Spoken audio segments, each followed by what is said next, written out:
नमस्कार, news one Hindustan देख रहे हैं आप। मैं हूं आपके साथ अक्षता रावत। चलिए रुक करते हैं अभी तक की कुछ खास खबरों की तरफ। लक्सर के बसेड़ी खादर गांव में मनरेगा में धांधली का एक नया मामला सामने आया है, जिसमें शिकायतकर्ता का आरोप है कि ग्राम प्रधान द्वारा तालाब की जमीन पर सड़क बनाकर पैसा निकाल लिया गया। खेतों में बिछाई जाने वाली सूक्ष्म सिंचाई योजना को भी पलीता लगा दिया गया। आज के समय में जहां कई फुट पानी भरा है, वहां कार्य दिखाकर पैसा निकाल लिया गया है, जिसके लिए लक्सर विकासखंड अधिकारी से लेकर जिलाधिकारी हरिद्वार तक शिकायत कर दी गई है। अगर जल्द ही कार्रवाई नहीं होती तो शिकायतकर्ता धरना प्रदर्शन करने की चेतावनी दे रहे हैं। हमने मनरेगा में हुई इस धांधली को लेकर शिकायतकर्ता संदीप चौधरी से बात की। संदीप चौधरी ने बताया कि हमारे गांव का प्रधान तो फखरुद्दीन है, जबकि ग्राम प्रधान के सभी कार्य कमरुद्दीन कर रहा है। इसकी जानकारी विकासखंड अधिकारी को भी है। शिकायतकर्ता का कहना है कि हमारे गांव में कोई कार्य आज के समय में नहीं चल रहा है, जबकि आज ही 77 मजदूरों की मजदूरी काम मस्ट्रॉल दिखाकर पैसा निकाल लिया गया है। जी, मैं पहले भी एक दो बार यहाँ शिकायत करके आया, सीडीओ मैडम के यहाँ शिकायत करके आया, डीएम साहब के यहाँ भी कराया, बीडीओ साहब के यहाँ भी कराया। हमारे गाँव में जो मनरेगा उसका कतई धड़ल्ले से काला बाजारी हो रही है। और इसमें हमारे गाँव के जो आज की तारीख में फखरुद्दीन के नाम की आईडी लग रही है। फखरुद्दीन हमारे गांव के प्रधान जी हैं, वो आज के टाइम पानी पाइप बिछा रहे हैं, गांव मजदूरी कर रहे हैं। और जहां जहां इन्होंने पाइपलाइन पर आज मजदूरी दिखा रखी है, वहां आज की तारीख में पानी भरा खड़ा। एक लिखा उन्होंने पुराने खेत तो वहां तक खेत तक जो भी है सब आईडी लिख लगा रखी है। कोई हमारे गाँव में आज की तारीख में काम नहीं चल रहा। एक 2-3 ने सड़क पर काम दिखाया आज की तारीख में, हमारे गाँव में कोई सड़क पर काम नहीं चल रहा। जीरो कतई हमारे गाँव में कोई काम नहीं चल रहा आज की तारीख में। और 177 की मजदूरी आज निकाल रखी फिलहाल मजदूरी फिलहाल इन्होंने हाजिरी भरी। और वो अंदर बैठा जिसने हाजिरी भरी वो ये कह रहा है मुझे पता ही नहीं। वो तो कमरुद्दीन का एक चच्चा का लड़का भरता है हाजिरी, मुझे पता नहीं। भाई तुमने आईडी क्यों दे रखी उसको? जिम्मेदार तुम हो, तुमने आईडी कैसे दे रखी? अगर वो कमरुद्दीन का चच्चा का लड़का जी वो भरा मेरी आईडी पर हाजिरी। कदम मेरे यहाँ होगा। मैं आज नोटिस देने के लिए आया था। अभी हमारी किसान मोर्चे का धरना प्रदर्शन चल रहा है ज्वाइंट मजिस्ट्रेट के रोड की। जिस दिन वहाँ समापन हो जाए, मीटर को लेकर चल रहा है, जिस दिन वहाँ समापन हो जाएगा मैं तुरंत यहाँ पर हंगामा करूंगा, हड़ताल करूंगा, भूख हड़ताल बैठूंगा। और जरूरत पड़े तो सीडीओ मैडम के यहाँ, डीएम साहब के यहाँ भी जाएगा भूख हड़ताल। संदीप जी की शिकायत लगभग 15-20 दिन पहले प्राप्त हुई थी। उसमें एक कमेटी गठित कर दी गई है। उसमें जेई आरएस के जेई हैं, एवीडीओ साहब हैं, एडीओ पंचायत है और एडीओ समाज कल्याण है। तो उसमें प्राप्त हुई थी। आज इनके द्वारा एक सबूत पेश किया गया कि गांव में एनएमएस नहीं हो रहा है, जो बहुत खेदजनक विषय है। मैंने तुरंत संज्ञान लिया। जिसे मेरे संज्ञान में आया मैंने वहाँ के एनएमएस बंद करवा दी। और कल इसको हम जांच मौके पर जाकर निरीक्षण करेंगे।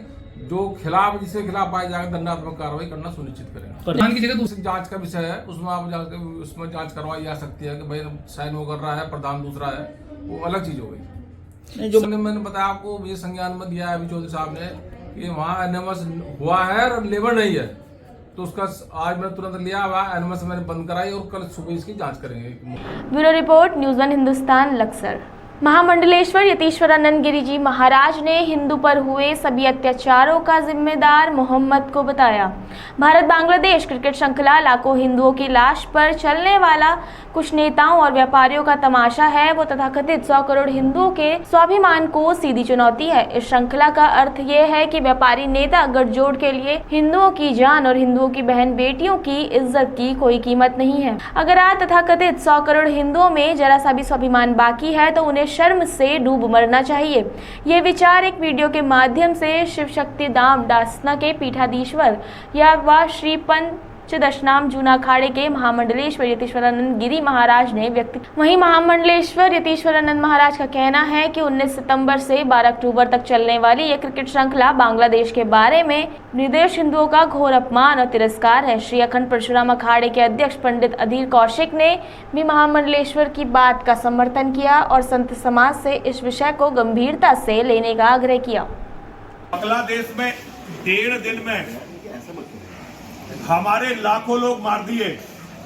और आपने सुना होगा कि अब दुर्गा पूजा नहीं होने दे रहे हैं। वो कह रहे हैं जिस हिंदू को दुर्गा पूजा करनी है उसे पहले 5 लाख रुपए देने पड़ेंगे, जब दुर्गा पूजा कर सकता है नवरात्रि में। बड़े वहां के कट्टरपंथियों ने फरमान निकाला है। हिंदुओं का वहां जीना मुश्किल है और हम यहाँ उनके साथ क्रिकेट खेल रहे हैं। हमने ये दिखा दिया कि हम दुनिया की सबसे निर्लज्ज, सबसे बेशर्म और बेहया कौम है। मैं यहाँ माँ के चरणों में हूँ और माँ के चरणों में बैठकर सारे हिंदू समाज से अनुरोध करना चाहता हूँ आज तो संतों की सरकार है, अपने लोगों की सरकार है। अगर इसमें भी हिंदुओं का इस तरह से अपमान होता रहा, ये तो डूब के मरने की बात है 100 करोड़ हिंदुओं के लिए। अगर इसी तरह से धर्म का अपमान होता रहा, हमारा अपमान होता रहा, हिंदुओं का इस तरह अपमान होता रहा, तो हिंदू जाएंगे कहां? मैं और जगह की तो नहीं जानता, लेकिन 9 अक्टूबर को दिल्ली में मैच है भारत का और बांग्लादेश का। मैं सारे संतों के चरणों में अनुरोध करने आया हूं कि इस मैच को कम से कम दिल्ली के मैच को मत होने दीजिए। कम से कम संत कहीं तो अपनी ताकत दिखाएं। मेरा सभी लोगों से अनुरोध है कि दिल्ली के इस मैच का विरोध करिए और कम से कम दिल्ली में तो मत होने दीजिए। पूरे भारत में जो हो रहा, हमारा कोई अधिकार नहीं, रोक नहीं सकते, लेकिन दिल्ली के इस मैच को रोकने के लिए पूरी जान लगा देंगे। Bureau report, news 1 Hindustan, Haridwar. Haldwani में आज कांग्रेस ने राज्य सरकार के खिलाफ जन आक्रोश रैली निकाली। जन आक्रोश रैली में हजारों की संख्या में कार्यकर्ताओं ने सड़क पर उतरकर प्रदर्शन किया। इस दौरान कांग्रेस प्रदेश अध्यक्ष करण महारा, नेता प्रतिपक्ष यशपाल आर्य, हल्द्वानी विधायक सुमित हृदयेश व पूर्व विधानसभा अध्यक्ष गोविंद सिंह कुजवाल भी मौजूद रहे। कांग्रेस कार्यकर्ताओं ने एमबी इंटर कॉलेज से डीएम कैंप कार्यालय तक जुलूस निकालकर सरकार के खिलाफ नारेबाजी की। इस दौरान भारी पुलिस बल भी मौजूद रहा। कांग्रेस ने राज्य सरकार और जिला प्रशासन पर विपक्षी विधायकों की अनदेखी का आरोप लगाया। नेता प्रतिपक्ष यशपाल आर्य ने कहा कि प्रदेश में भ्रष्टाचार चरम सीमा पर है, कानून व्यवस्था पूरे तरीके से ध्वस्त हो गई है और सरकार का इस तरफ कोई ध्यान नहीं है। पुलिस ने डीएम कार्यालय से पहले ही बैरिकेडिंग लगाकर कांग्रेस कार्यकर्ताओं को रोका, जिस दौरान कांग्रेस कार्यकर्ताओं की पुलिस से भी तीखी नोकझोंक हुई। देखिए, लगातार शासन निरंकुश हो गया है, महिला अपराध बढ़ रहे हैं, पुलिस और प्रशासन लगातार विपक्षी दल के लोगों को प्रताड़ित कर रहे हैं, गरीबों को मारा पीटा जा रहा है, जनप्रतिनिधियों का अपमान हो रहा है, हारे हुए और पद से हटे हुए लोगों को लेकर कैंप किए जा रहे हैं और जो चुने हुए विधायक हैं, जो चुने हुए जिला पंचायत के सदस्य हैं, अध्यक्ष हैं या बीटीसी मेंबर प्रधान हैं, उनकी अनदेखी हो रही है। और सरकार के रहते हुए बेरोजगारी बढ़ी है, महंगाई बढ़ी है, पेपर लीक हो रहे हैं, भर्ती घोटाले हो रहे हैं। इन सारे विषयों को देखते हुए जन आक्रोश रैली है महंगाई के खिलाफ, भ्रष्टाचार के खिलाफ, अन्याय के खिलाफ और कुप्रशासन के खिलाफ। और प्रशासन और जो जिस तरीके से प्रशासन और पुलिस काम कर रही है, हम निश्चित ही उसकी निंदा करते हैं। देखिए, भारतीय जनता पार्टी सरकार से जनता आज ही जा चुकी है, त्रस्त है। कानून व्यवस्था पूरी तरह ध्वस्त है और लगातार महिलाओं के प्रति अत्याचार, जो जातियाँ बढ़ रही हैं, सामूहिक बलात्कार, अपहरण, हत्याएं, डकैती, ये रोज़मर्रा की घटनाएं हैं। एक असुरक्षा का माहौल बन चुका है पूरे प्रदेश में और भ्रष्टाचार ने सारी सीमाएं लाग दी हैं और कहीं न कहीं सरकार के संरक्षण में अपराधी बेलगाम होकर, बेखौफ होकर यह कार्य कर रहे हैं। और मेरा मानना है कि जो आपदा से पूरा प्रदेश प्रभावित है, नैनीताल जनपद में चाहे रक्षा नाला हो, चाहे कलशा नाला हो, चाहे बल्दिया नाला हो, वहाँ के लोग डर के साए में जी रहे हैं। आपदा के प्रति सरकार का रुख गंभीर नहीं है। यहाँ के जो स्थानीय मुद्दे हैं, जबरानी बांध एक प्रमुख मुद्दा है। सरकार को सचेत करना चाहते हैं कि आपने नीतियों से, अपनी हरकतों से बाज आएं और अन्यथा जनता सड़कों पर उतरने को बाध्य होगी और निश्चित रूप से ये शुरुआत भर है। आगे भविष्य में हम मजबूती के साथ पूरे प्रदेश में अलग जगाने का काम करेंगे और मेरा विश्वास है कि परिवर्तन आएगा। ये जो आक्रोश है, ये जनता का दर्द है। अव्यवस्थाओं का जो अंबार है, भ्रष्टाचारियों को संरक्षण, अपराधियों को संरक्षण, नफरत फैलाने वालों को संरक्षण, ये भारतीय जनता पार्टी का सरकार का प्रतीक और प्रमाण बन चुके हैं।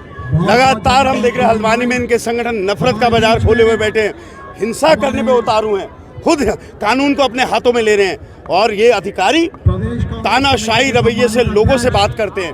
आम फरियादी जो गरीब आदमी जाता है उसके साथ दुर्व्यवहार करते हैं जैसे कि अंग्रेजों के माय लॉर्ड हों। लेकिन इनको बताना चाहता हूँ, अंग्रेजों का शासनकाल भी कांग्रेस ने मुक्त कराया था इस देश से और आपके शासन को भी मुक्त कराने का काम कांग्रेस पार्टी करेगी। विशेष रूप से हमारे देखिए, सरकार हर मोर्चे पे फेल है।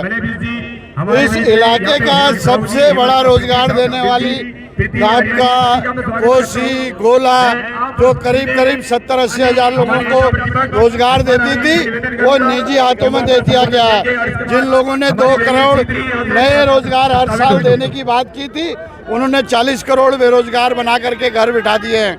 और अच्छे दिन लाने वालों ने हालात ये कर दिए, चूल्हे जलाने मुश्किल हो गए। महंगाई दिन ब दिन बढ़ती जा रही है, बेरोजगारी बढ़ती जा रही है। कोड़ पे खाज ये है कि कानून व्यवस्था चौपट है। भाजपा के लोग जिन्होंने नारा दिया था बेटी पढ़ाओ बेटी बचाओ, वो बेटियों का यौन शोषण करने पे लगे हैं और फरारी में दाएं बाएं घूम रहे हैं। भाजपा उनको बचाने में लगी है, इसलिए इस सरकार के खिलाफ ये जनाक्रोश आज सड़कों पर है। चाहे वो देहरादून हो, हरिद्वार हो, आपका उधम सिंह नगर हो या आज हल्द्वानी में हो, ये बढ़ता जाएगा। ये इस प्रदेश के कोने कोने तक जाएगा जब तक इस सरकार को हम नहीं उखाड़ फेंकेंगे। Bureau report, news one Hindustan, Haldwani. वरिष्ठ पुलिस अधीक्षक अजय सिंह ने आज विकासनगर थाने का निरीक्षण करते हुए देश में लागू हुए नए कानून को लेकर दिशा निर्देश दिए हैं। निरीक्षण के दौरान वरिष्ठ पुलिस अधीक्षक ने मालखाने, मैस, थाने में खड़े वाहन पंजीकरण रजिस्टर के साथ साथ अन्य रजिस्टरों का भी निरीक्षण किया। इस दौरान वरिष्ठ पुलिस अधीक्षक ने पत्रकारों से वार्ता करते हुए कहा कि नए कानून को लेकर अब नए रजिस्टर मेंटेन किए जा रहे हैं। अलग से शिकायत लेकर आने वाले लोगों की शिकायत मिलने पर उनका शीघ्र समाधान किया जाएगा। एक सवाल के जवाब में उन्होंने कहा कि अपराध की रोकथाम के लिए और बाहर से आने वाले लोगों पर नजर रखी जा रही है तथा उनके सत्यापन की प्रक्रिया को और सरल कर दिया गया है। थाने का जो वार्षिक निरीक्षण है वो एक बार मैंडेटरी भी रहता है, उस कारण से यहाँ पर आने का पर्पज़ था कि थाने का निरीक्षण हो जाए। जो यहाँ के नया कानून आने के बाद जो हमारे नए नए रजिस्टर बन रहे हैं, जो दस्तावेज बन रहे हैं, जो उनका रिकॉर्ड रखना है, उनको चेक कर लिया जाए, क्योंकि नया कानून भी हमारा लागू हो चुका है। इसके साथ ही साथ जो थाने के और जो हमारा मालखाना हो चाहे अन्य जो रिकॉर्ड्स हैं, उसको भी एक बार चेक करना आवश्यक था और उसी सब कुछ देखा गया। और रिकॉर्ड्स वगैरह नए कानून के हिसाब से रजिस्टर वगैरह सब कुछ बन चुके हैं और लगातार देखा मैंने कि अपडेट भी हो रहा है। बाकी जो हमारे हिस्ट्री सीटर नए 17 अभी हमने बनाए थे, जो NDPS में लिप्त थे, उनकी जानकारी कहाँ पर है, क्या कर रहे हैं। जो हमारे पुराने माल जैसे देखा मैंने पीछे काफ़ी सारी गाड़ियाँ लावारिस में खड़ी हैं, जिस तरह की नीलामी होनी है, करीब 17 गाड़ियाँ वो भी थी, उनके बारे में।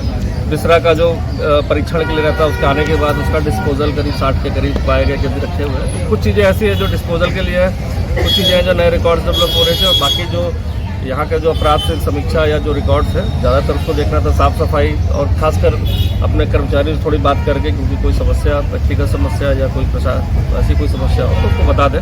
इस संबंध में निरीक्षण रखा गया था और जो काफ़ी अच्छा रहा और संतोषजनक है। Bureau report, news one Hindustan, Dehradun. Uttarakhand police महानिरीक्षक अपराध एवं कानून व्यवस्था नीलेश आनंद भरने द्वारा जनता से अपील की है कि वे किसी भी प्रकार के लोक लुभावने अफसरों, फर्जी साइट, धनराशि दुगना करने व टिकट बुक करने वाले अनजान अफसरों के प्रलोभन में न आए। फर्जी निवेश ऑफर जैसे यूट्यूब सब्सक्राइब, टेलीग्राम आधारित निवेश वेबसाइट ऑफर में निवेश न करें व किसी भी अनजान व्यक्ति के संपर्क में न आए अथवा न ही किसी भी अनजान व्यक्ति से सोशल मीडिया में दोस्ती करें। मुख्यालय में आयोजित प्रेस वार्ता में उन्होंने कहा कि किसी भी अनजान कॉल आने पर लालच में न आए, अनजान कॉलर की सत्यता की जाँच करे बिना किसी भी प्रकार की सूचना एवं दस्तावेज न दें। किसी भी प्रकार के ऑनलाइन जॉब हेतु अप्लाई कराने से पूर्व उक्त साइट का पूर्ण वेरिफिकेशन संबंधित कंपनी आदि से भली भांति जांच कर ले तथा गूगल से किसी भी कस्टमर केयर नंबर सर्च न करें व शक होने पर तत्काल निकटतम पुलिस स्टेशन या साइबर क्राइम पुलिस स्टेशन पर इसकी जानकारी जरूर दें। उत्तराखंड पुलिस STF के हाथ लगा है।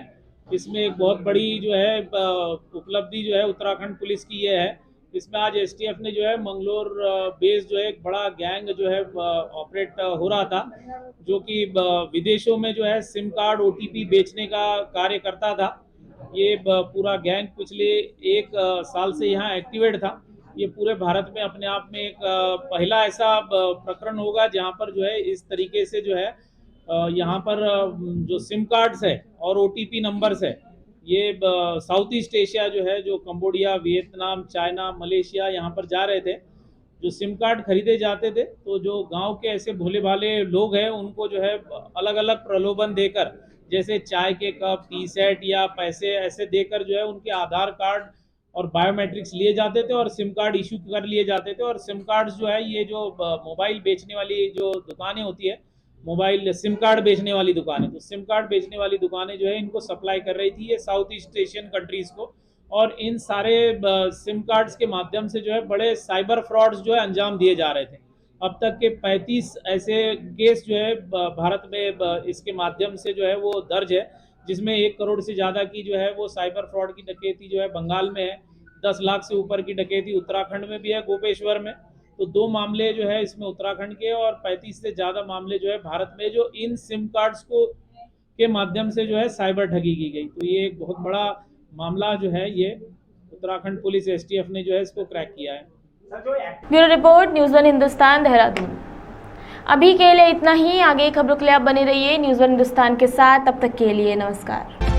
आप देख रहे हैं न्यूज़ 1 हिंदुस्तान।